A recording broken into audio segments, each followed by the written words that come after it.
plant prodigy. Hi there, in this video we are going to have a bird view on topics that we are going to learn in this course. What is grafting? Grafting and budding are horticultural techniques used to join parts from two or more plants so that they appear to grow as a single plant. In grafting, the upper part, scion of one plant grows on the root system, rootstock of another plant. In the budding process, a bud is taken from one plant and grown on another. Grafting is not new. The practice of grafting can be traced back 4,000 years to ancient China and Mesopotamia. As early as 2,000 years ago, since grafting and budding are asexual or vegetative methods of propagation, the new plant that grows from the scion or bud will be exactly like the plant it came from. What are the requirements for grafting? Clones or varieties within a species can usually be grafted or budded interchangeably. For example, pink sachet dogwood can be budded or grafted onto white flowering dogwood rootstock and vice versa.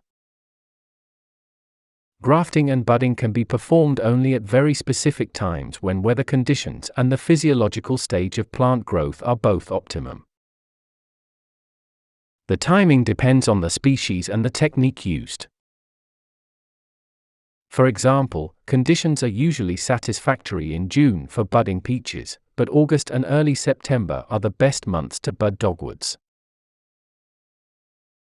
Reasons for grafting? Budding and grafting may increase the productivity of certain horticultural crops because they make it possible to do the following things.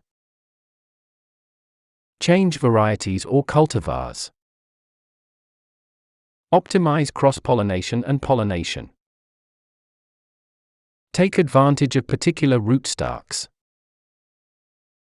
Benefit from interstocks. Perpetuate clones. Produce certain plant forms. Repair damaged plants. Increase the growth rate of seedlings. Index viruses. What are the different types of grafting? Nurserymen can choose from a number of different types of grafts. This section describes only those basic types of grafts used on nursery crop plants. Cleft graft. Bark graft. Side veneer graft. Splice graft. Whip and tongue graft. Saddle graft. Bridge graft. In-arch graft. Tools required for grafting. Basic tools and supplies required for budding and grafting.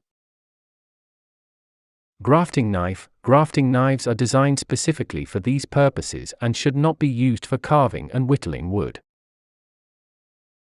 They are available in either left or right-handed models. The blade is beveled on only one side, unlike conventional knives, which have blades that bevel on both sides down to the cutting edge. Grafting and budding knives must be kept razor sharp so they will cut smoothly. Pruning and lopping shears. Pruning and lopping shears should be the scissors or sliding blade type rather than the blade and anvil type. If used to harvest scion wood or bud sticks, blade and anvil pruner will crush plant tissue. As with knives, pruning and lopping shears should be kept razor sharp to give clean, close cuts. Grafting tape. It is used to reinforce the union between the rootstock and the scion and protect the graft from the air and water, which cause dehydration. Wax. Grafting wax is a composition of rosin, beeswax, tallow, and similar materials, used in gluing and sealing the wounds of newly grafted trees or shrubs to protect them from infection and dehydration.